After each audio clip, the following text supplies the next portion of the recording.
नमो तस् भगवतो अरहतो सम्मा सम्बुद्धस्स। नमो तस् भगवतो अरहतो सम्मा सम्बुद्धस्स। नमो तस् भगवतो अरहतो सम्मा सम्बुद्धस्स। नमो बुद्धाय। आज हम चर्चा करेंगे कपिलवस्तु की। आज से 563 ईसा पूर्व कपिलवस्तु एक राज्य हुआ था, एक गणतंत्र हुआ करता था, जो 16 महाजनपद के अंतर्गत आता था। उसी कपिलवस्तु गणतंत्र के महाराज थे राजा सिद्धोधन। राजा सिद्धोधन की पत्नी थी महारानी महामाया देवी। महारानी महामाया देवी को कोई पुत्र रत्न काफ़ी समय से नहीं हुआ था, इसलिए राजा सिद्धोधन और रानी महामाया देवी अधिष्ठान करके व्रत रहते थे, जिससे उनको एक अच्छा पुत्र रत्न की प्राप्ति हो। कपिलवस्तु उस समय का बहुत ही संपन्न गणतंत्र था और सारी सुख सुविधाओं से भरपूर था। सारे नगरवासी बड़े ही सुखी पूर्वक अपना जीवन यापन कर रहे थे। महारानी महामाया देवी ने अपने पुत्र को प्राप्ति करने के लिए अनेक अधिष्ठान किए और व्रत रहे और तप के एक साधारण जीवन यापन करती थी। एक दिन माता महामाया देवी को स्वप्न आया कि एक रात में एक सफ़ेद हाथी, जिसके सूंड में सफ़ेद कमल है, उनके गर्भ में प्रवेश कर जाता है। माता महामाया देवी ने ये बात महाराज राजा सिद्धोधन को बताई कि मैंने कल रात एक ऐसा स्वप्न देखा है। राजा सिद्धोधन ने ऋषि मुनियों को बुला करके इस स्वप्न की सच्चाई को जानना चाहा कि इसका क्या अर्थ होता है। ऋषि मुनि राजा सिद्धोधन के दरबार में आते हैं और उस स्वप्न की अपने अपने अनुसार से गणना करते हैं। उसी समय कुछ ऋषि मुनियों ने कहा, महाराज आप पिता बन गए हैं। महारानी महामाया देवी की कोख में एक पुत्र ने प्रवेश किया है। कपिलवस्तु में खुशी छा गई। माता महामाया देवी अब माँ बनने वाली है। समय बीतता गया और एक समय आया कि माता रानी जी को गर्भ ठहरा और जब प्रसव का समय आता है तो पुरानी परंपरा के अनुसार से जब कोई माँ अपने पुत्र को जन्म देती थी तो वो अपने ससुराल से मायके जाया करती थी। तो महामाया महारानी का भी जब प्रसव का समय आता है तो वो राजा सिद्धोधन की आज्ञा लेकर के अपने मायके के लिए प्रस्थान करती है। प्रस्थान के समय रास्ते में ही देवदेव पहुंचने से पूर्व ही रास्ते में सालवन उद्यान लुम्बिनी वन पड़ता था। लुम्बिनी वन की छटा को देख करके माता महारानी महामाया देवी का मन प्रसन्न होता है, प्रफुल्लित होता है और उस प्रकृति के बीच में, उस सुंदरता के बीच में कुछ क्षण व्यतीत करना चाहती हैं। माता माया देवी जैसे ही उस साल वन में विश्राम करने के लिए उतरती हैं कि अचानक उनको प्रसव की वेदना होती है। वेदना के साथ ही सालवन प्रफुल्लित हो जाता है, पुष्पित हो जाता है और एक सालवन की टहनी नीचे आती है और माता महामाया देवी उसको पकड़ लेती है। जैसे ही माता महामाया देवी ने उस टहनी को पकड़ा कि अचानक उनको प्रसव वेदना शुरुआत हो गई। प्रसव वेदना की शुरुआत से ही उनकी दासियों ने महारानी को चारों तरफ से घेर लिया। घेरने के बाद माता महामाया देवी ने एक पुत्र को जन्म दिया और जो पुत्र जन्म देते ही वह 7 पग चलता है और जहाँ जहाँ उस बोधसत्व बालक के पैर पड़ते हैं वहाँ वहाँ पुष्प कमल उग आते हैं और उस बालक के मुख से अचानक ये शब्द निकलते हैं जिनको हम उदान कहते हैं। अग्गो हमस्मिं लोकस, जेठो हमस्मिं लोकस, श्रेष्ठो हमस्मिं लोकस, अयं अंतिमा जाति नत्थि दानो पुनः भवति। कि इस संसार में अग्र भी मैं हूँ, श्रेष्ठ भी मैं हूँ, ज्येष्ठ भी मैं हूँ। यह मेरा अंतिम जन्म है, इसके बाद मेरा कोई जन्म नहीं होगा। एक ऐसा बालक जो जन्म के साथ ही मुख से बोलता भी और चलता भी है, इस पूरे संसार की एक ऐसी अनोखी घटना घटी कि जो इस क्रिया हुई वह दिन वैशाख पूर्णिमा का ही था। क्योंकि माता महामाया देवी की जो कोख इतनी पवित्र थी, इतनी शुद्ध थी, जो कई जन्मों के बाद में उन्होंने एक ऐसे महापुरुष को जन्म दिया था जो राग दोष मोह क्लेश से मुक्त था। माता की कोख एकदम पवित्र थी।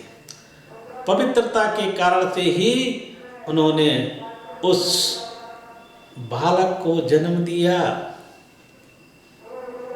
जो बाद में सिद्धार्थ के नाम से जाना गया।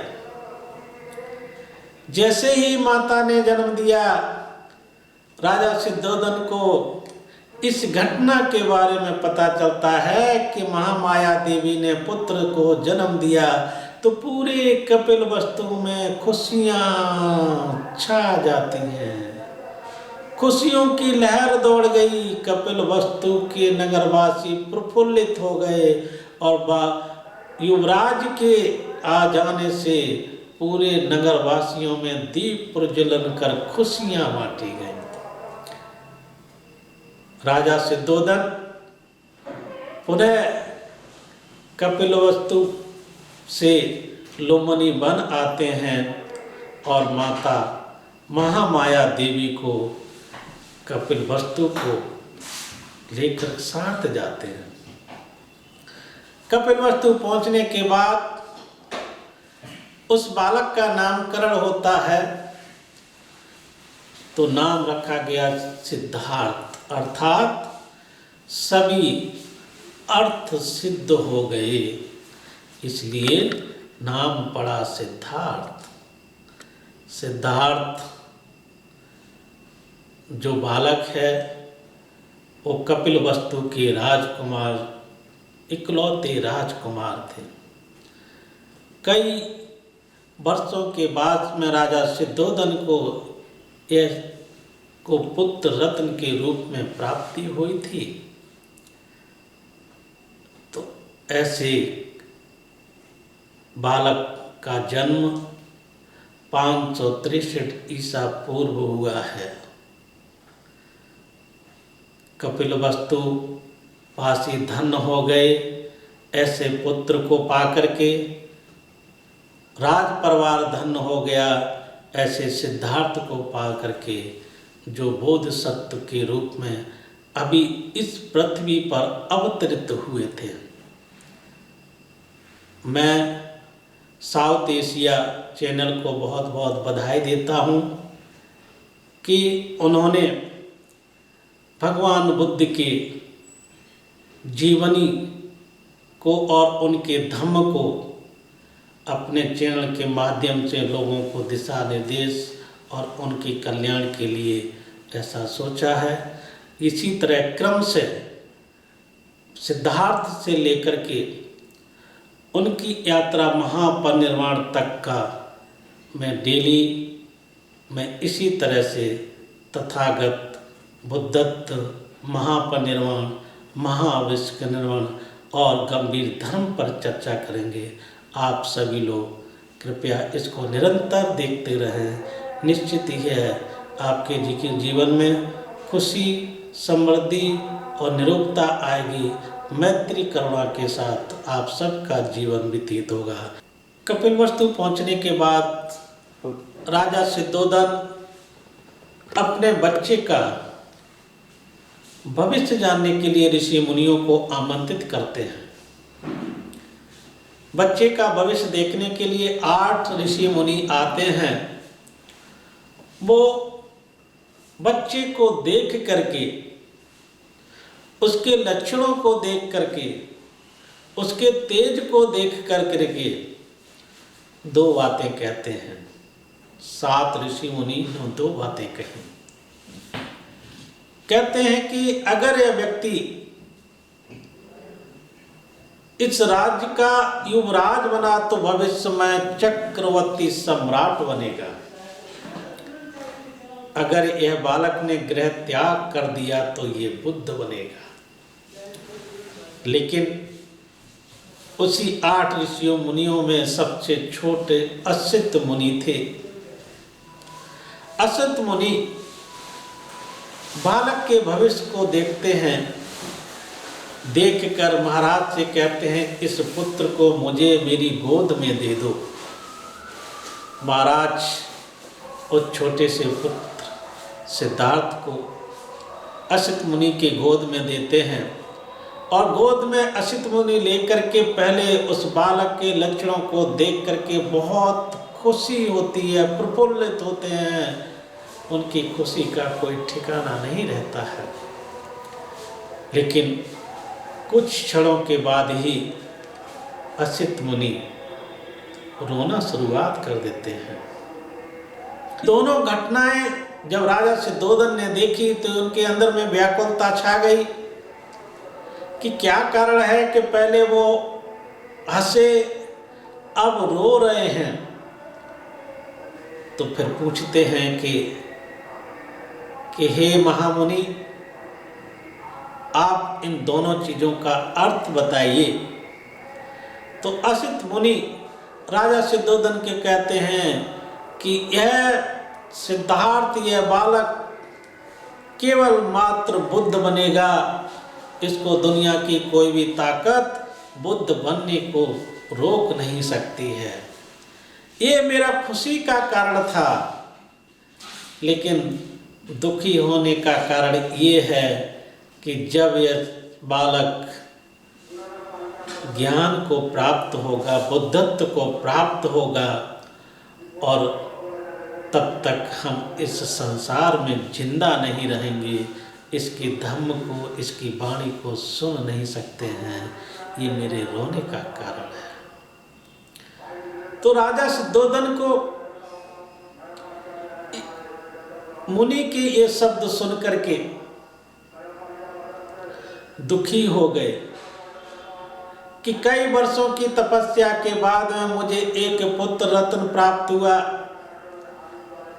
लेकिन अगर ये गृह त्यागी हो गया तो इस राजतंत्र को कौन देखेगा? मेरे बाद मेरा उत्तराधिकार कौन संभालेगा? इसलिए उनको चिंता हो गई, बेचैनी हो गई कि किसी भी तरह से ये बालक घर नहीं छोड़ना चाहिए, घर त्याग नहीं करना चाहिए। इसलिए उसकी सुख सुविधाओं के लिए उन्होंने 3 प्रकार के महल बनाए थे। इसी बीच सिद्धार्थ बड़ा होने लगा और अपने मित्रों के साथ जाकर के वन में खेलने लगा। सिद्धार्थ के ही सौतेले भाई देवदत्त भी उनके साथ ही खेलता था। एक दिन खेलते खेलते देवदत्त ने एक पक्षी को तीर मार दिया। उस तीर से घायल होकर के वो पक्षी जहां सिद्धार्थ खेल रहे थे उसी वन में आकर के गिरा, और सिद्धार्थ की जैसे ही उस पक्षी पर नजर जाती है, एकदम करुणा भाव उनके अंदर में उत्पन्न होता है। दौड़ते हुए जाते हैं, उस पक्षी को उठा लेते हैं, उसका तीर निकालते हैं और उसकी दवा करते हैं और लेकर के राजमहल वापस आते हैं। तब तक देवदत्त जो था वो दौड़ता हुआ आया, कहता है कि हे सिद्धार्थ, ये पक्षी मेरा है, मुझे दे दो। इसको मैंने तीर मारा है।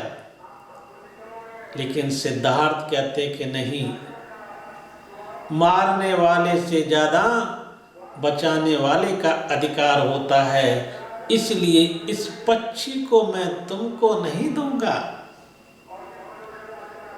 दोनों के आपस में बहस होती है, लेकिन सिद्धार्थ उस पक्षी को देवदत्त को नहीं देते हैं। देवदत्त इस घटना को लेकर के राजमहल पहुंचता है और एक सभा बुलाई जाती है, और सभा में दोनों देवदत्त को और सिद्धार्थ को दोनों को बुलाया जाता है और महामत न्यायाधीश बैठते हैं कि वास्तव में इस पक्षी पर किसका अधिकार है। दोनों की बातों को सुना जाता है तो न्यायाधीश जो बैठते हैं कहते हैं, ये निर्णय देते हैं कि मारने वाले से बड़ा होता है बचाने वाला, इसलिए ये जो पक्षी है वो सिद्धार्थ को दे दिया जाए, न कि देवदत्त को। ये बचपन की घटना, एक ऐसा छोटा सा बालक जो इन चीज़ों को गंभीरता को भी नहीं जानता होगा, लेकिन उसका जो करुणामय हृदय है, कितना बड़ा हृदय है कि पक्षी के प्रति भी मैत्री और करुणा से भरा पड़ा हुआ है। एक पक्षी की बचपन में उन्होंने जान बचाई और ये संदेश दिया है कि इस संसार में जो कुछ भी है मैत्री और करुणा से जीता जा सकता है। कभी द्वेष की भावना से, कभी प्रतिकार कर करके आप कभी अपनी सफलता को प्राप्त नहीं कर सकते हैं। ये बहुत बड़ी सिद्धार्थ के बचपन की एक अनोखी घटना है जो इसका इतिहास साक्षी है।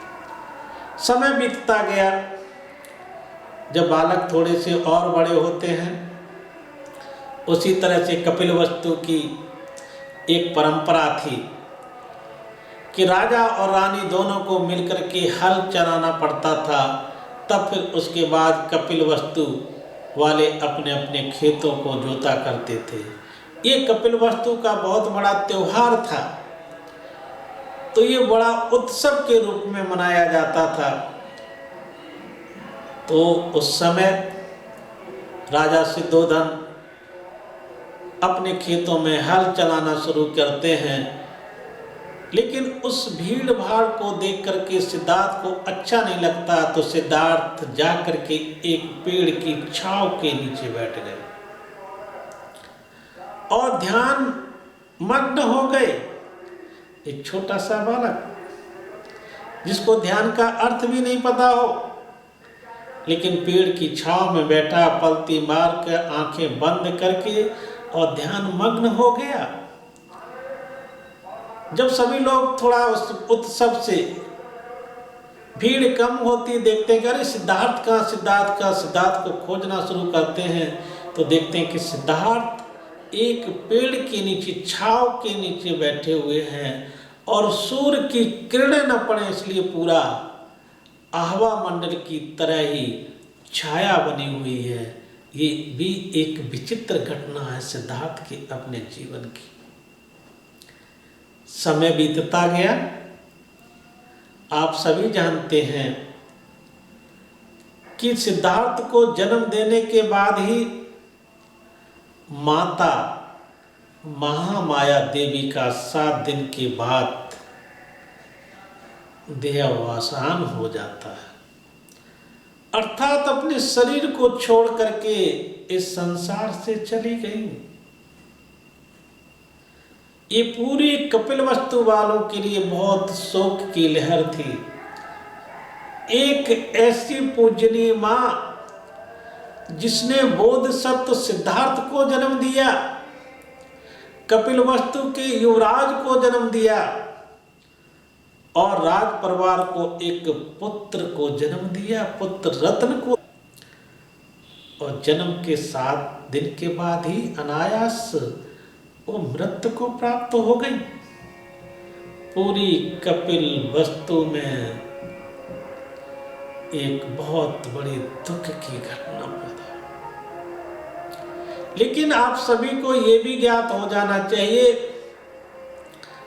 कि जिस कोख से बोधिसत्व सिद्धार्थ अर्थात बुद्ध जन्म लेते हैं, वह कोख कहीं अपवित्र न हो जाए, इसलिए वो मां अपना शरीर पात कर देती है, शरीरांत कर देती है, क्योंकि उसकी पवित्रता रखना उस मां का ही दायित्व होता है।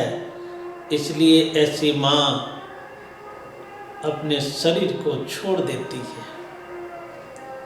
धन्य है वो मां, धन्य है वो माता जिन्होंने सिद्धार्थ जैसे पुत्र रत्न को जन्म दिया, जो आगे चल करके बुद्ध बनता है और पूरी दुनिया को मैत्री और करुणा का संदेश देते हैं। मैं नमन करता हूं ऐसी मां को।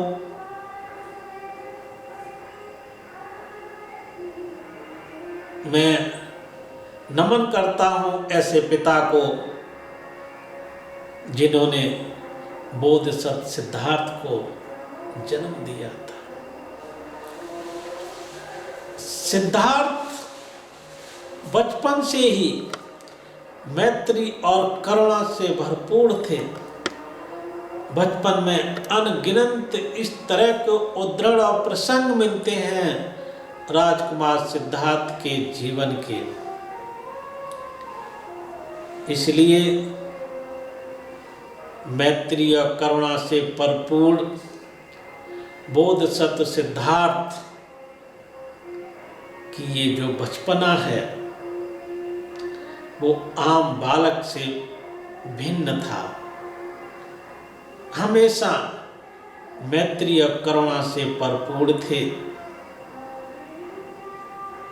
इसलिए ऐसे बालक के, ऐसे बोधसत्व के और जो आगे चल कर के सम्यक संबुद्ध बनते हैं, ऐसे महान व्यक्तित्व को, ऐसे महापुरुष को नमन करते हुए क्रमशः उनके जीवन की जो प्रसंग हैं, उनके द्वारा उपदेशित जो धम्मवाणी है उस पर क्रमशः हम चर्चा करेंगे। मैं पुनः साउथ एशिया चैनल के समस्त पदाधिकारियों को कोटिकर नमन और उनका आभार प्रकट करते हैं। धन्यवाद। नमो बुद्धाय।